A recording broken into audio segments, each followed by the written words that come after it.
Acte chapitre 5. Cependant, un homme appelé Ananias, avec Saphira sa femme, vendit une propriété et garda une partie du prix en accord avec sa femme. Il apporta le reste et le déposa aux pieds des apôtres. Pierre lui dit : Ananias, pourquoi Satan a-t-il rempli ton cœur au point que tu aies menti au Saint-Esprit et gardé une partie du prix du champ ? S'il n'avait pas été vendu, ne te restait-il pas ? Et après l'avoir vendu, n'avais-tu pas le droit de disposer du prix ? Comment as-tu pu former dans ton cœur un pareil projet ? Ce n'est pas à des hommes que tu as menti, mais à Dieu. Quand Ananias entendit ces paroles, il tomba et expira. Une grande crainte s'empara de tous ceux qui l'apprirent. Les jeunes gens se levèrent pour envelopper le corps, puis ils l'emportèrent pour l'enterrer.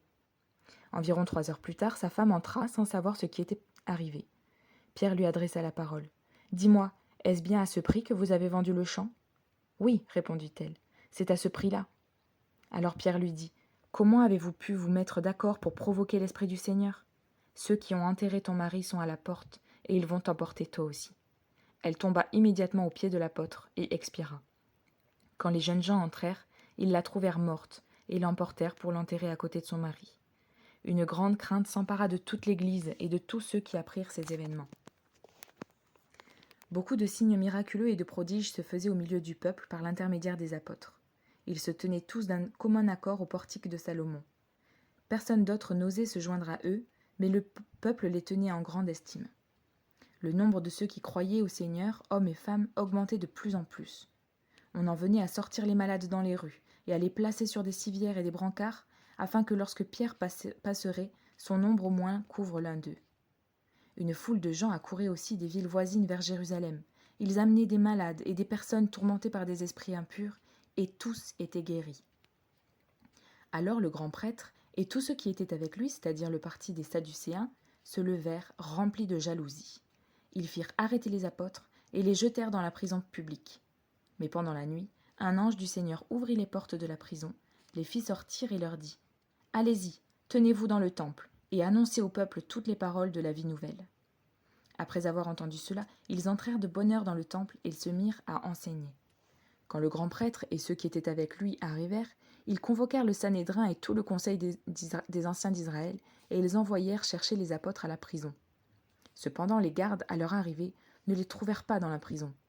Ils repartirent et firent leur rapport en disant : « Nous avons trouvé la prison soigneusement fermée et les gardiens devant les portes, mais quand nous avons ouvert, nous n'avons trouvé personne à l'intérieur. » À l'écoute de ces paroles, le commandement des gardes du temple et les chefs des prêtres se montrèrent perplexes, ne sachant que penser de cette affaire.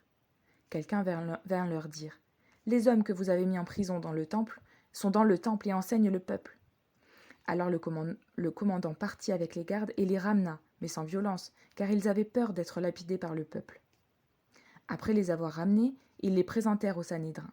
Le grand prêtre les interrogea en disant : « Nous vous avions formellement interdit d'enseigner en ce nom-là, et voilà que vous avez rempli Jérusalem de votre enseignement et que vous voulez faire retomber sur nous le sang de cet homme. » Pierre et les apôtres répondirent : « Il faut obéir à Dieu plutôt qu'aux hommes.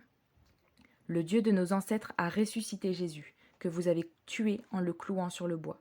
Dieu l'a élevé à sa droite comme prince et sauveur pour donner à Israël la repentance et le pardon des péchés. Nous sommes témoins de ces événements, de même que le Saint-Esprit que Dieu a donné à ceux qui lui obéissent. » Furieux de ces paroles, il voulait les faire mourir. Mais un pharisien du nom de Gamaliel, professeur de la loi estimé de tout le peuple, se leva dans le Sanhédrin et ordonna de faire sortir un instant les apôtres. Puis il leur dit : « Israélites, faites attention à ce que vous allez faire vis-à-vis de ces hommes. En effet, il y a quelque temps, Theudas est apparu. Il prétendait être quelqu'un et environ 400 hommes se sont ralliés à lui. Il a été tué et tous ses partisans ont été mis en déroute. Il n'en est resté rien. Après lui est apparu Judas le Galiléen, à l'époque du recensement, et il a attiré du monde à sa suite. Lui aussi est mort, et tous ses partisans ont été dispersés. Maintenant je vous le dis, ne vous occupez plus de ces hommes et laissez-les faire. Si cette entreprise ou cette activité vient des êtres humains, elle se détruira. En revanche, si elle vient de Dieu, vous ne pourrez pas la détruire. Ne courez pas le risque de combattre contre Dieu. » Ils se rangèrent à son avis. Ils appelèrent les apôtres, les firent fouetter, leur interdirent de parler au nom de Jésus, et les relâchèrent. Les apôtres quittèrent le Sanhédrin, joyeux d'avoir été jugés dignes d'être maltraités pour le nom de Jésus. Et chaque jour, dans le temple et dans les maisons, Il ne cessait pas d'enseigner et d'annoncer la bonne nouvelle de Jésus, le Messie.